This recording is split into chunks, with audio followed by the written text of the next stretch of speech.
m'appelle Charlie Sermenet. Edwige Prestel. Guillemette Fage. Nous sommes 3 étudiants de l'école du paysage de Blois et on a choisi de travailler sur la Cité des Vagues.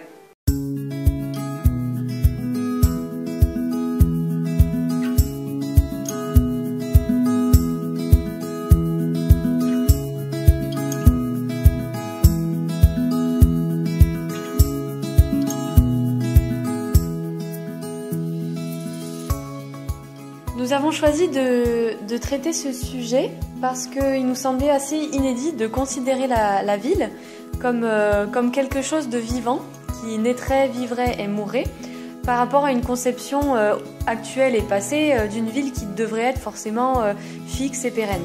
Et on se disait que justement cette ville, organisme vivant, elle est très résiliente, elle laisse très peu de traces derrière elle et elle serait un bon modèle à suivre pour résoudre certains problèmes liés au changement climatique, comme le déplacement de population ou autre. Comme le suggère Luc Schuiten, nous avons décidé de mettre l'arbre au centre de notre ville comme élément structurant et fondateur de la cité. Également, dans le plan du jardin, nous avons décidé de nous inspirer du fonctionnement des vaisseaux d'un tronc, avec au centre le duramen, en couche intermédiaire les méristèmes, et en couche superficielle le phloème.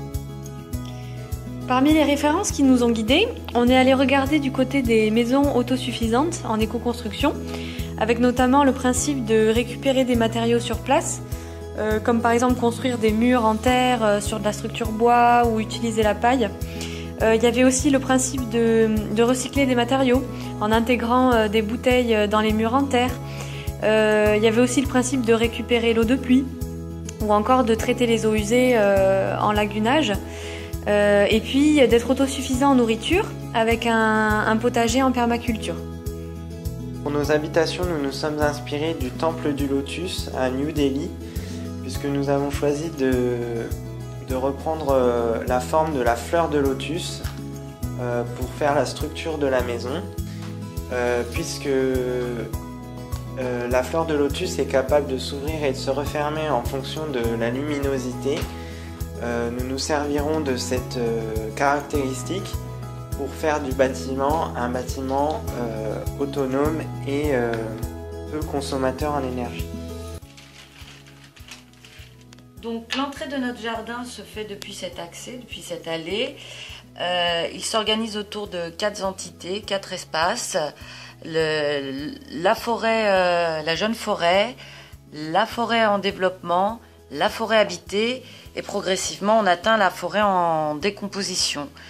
Cet espace s'organise autour d'un espace central symbolisé par un arbre, une statue en bois flotté, arbre originel de la cité. Donc cet espace est un espace de sociabilité et de lien social au milieu d'un lac où se trouve une série de lotus. Ensuite, le visiteur rentre par l'allée principale et découvre donc la jeune forêt, où il peut découvrir une ambiance paysagère ouverte avec de la végétation herbacée et de jeunes arbres qui commencent à pousser. Ensuite, il commence son parcours en découvrant la hutte de l'architecte jardinier, dans laquelle il peut observer la forêt en développement, la deuxième partie du cycle, où il peut s'asseoir et regarder par les petites fenêtres pour observer les arbres qui formeront et structureront la cité. Ensuite, donc, il poursuit son chemin et là il arrive dans la partie forêt habitée qui s'organise autour de plusieurs cellules. Chaque cellule correspond à l'unité d'habitation avec chaque cellule différentes fonctions. Donc là par exemple, le noyau, donc c'est le foyer. Ici on a un espace de traitement des eaux usées en lagunage. Ici on a un potager en permaculture et donc ici on symbolisera ça par une rivière sèche, galets plus phragmite. Donc chaque maison est construite autour d'un arbre qui représentera la famille, un arbre central, et ça favorisera le lien puisque les gens échangeront, par exemple la famille tilleul échangera contre la famille pomme ou autre. Donc une fois que, voilà, là on donne la possibilité aux visiteurs de traverser le jardin par ce petit chemin secondaire.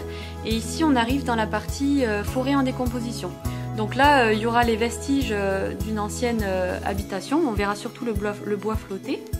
Et ce sera voilà, sur un lit de feuilles, comme dans une, enfin voilà, un sous-bois avec un peu d'humus et un lit de feuilles. Et progressivement, on arrivera vers donc de nouveau la prairie, enfin la jeune forêt, et là le cycle sera bouclé.